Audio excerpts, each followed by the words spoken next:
मित्रों, अच्छे दिन आने चाहिए नहीं चाहिए? These were the lines that lured the whole nation to vote for the party that had motto Sabka Saath, Sabka Vikas. But bloody hell, where the words has Sabka Saath, Sabka Vikas gone? Instead, statements like Muslims can live in this country, but they have to leave eating beef. Such statements come from the Haryana Chief Minister. Was it for this situation we voted the present government to power? Good morning, one and all present here.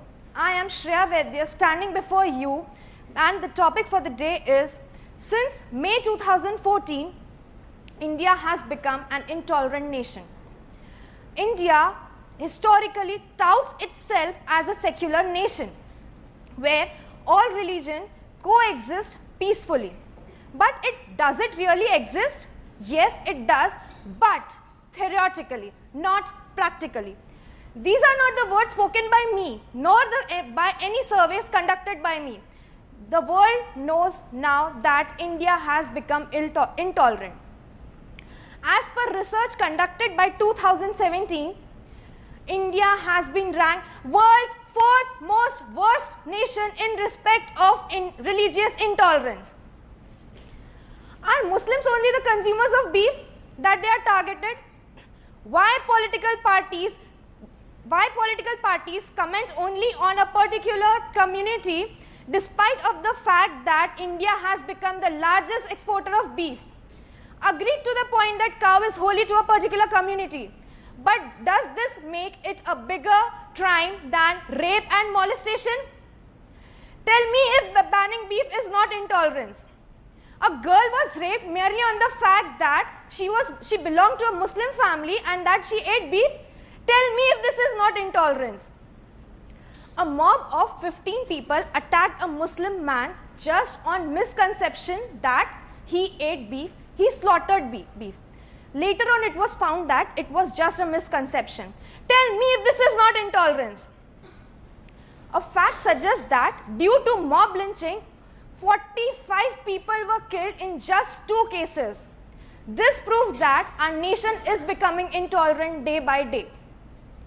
As well dreamt, quoted by Rabindranath Tagore in one of his poems, where the mind is without fear and the head is held high. Such was supposed to be our country. Such was supposed to be our country as dreamt by our freedom fighters who fought for our land. But unfortunately, it is not now. We have to think twice before posting our views in Twitter. We have to think twice as to whether we should give voice to our views and whether it might land us in jail or not. India has definitely become intolerant, and this was not the nation for which our freedom fighters fought for or our soldiers mated. Intolerance, intolerance, intolerance. What the bloody hell is this intolerance? Do we really mean what is the meaning of intolerance? Intolerance is unwillingness to accept one's views and beliefs. If this was right, then our scenario today would have been similar to that of North Korea. If this was true, then we were not provided the access of internet. If this was true, people having 2 children, one of them might have landed in army. If this was true, Muslims would not have given shelter in temples during Kerala. If this was true, then people would not have come on road and tell intolerance, intolerance, intolerance. And if this was true, I was not being allowed to come here and speak in this particular topic in COE. Problems exist. Problems have to exist because of the population. But as every problem has a solution, our legislation is well set up to cope up with each and every problem. If people like Haryana Chief Minister exist who hurts the sentiment of people, then there is also the central government who puts a ban on triple talaq. This is the best example of why our country is not an intolerant nation. People have just come to know a new word, intolerance, in their dictionary, and this is why they are just using it for the sake of using it.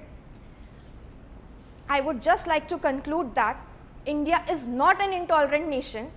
India is a nation which gives the best example of unity and diversity, and with pride, with utmost pride, I would like to say, सारे जहां से अच्छा हिंदू सिता हमारा. जय हिंद.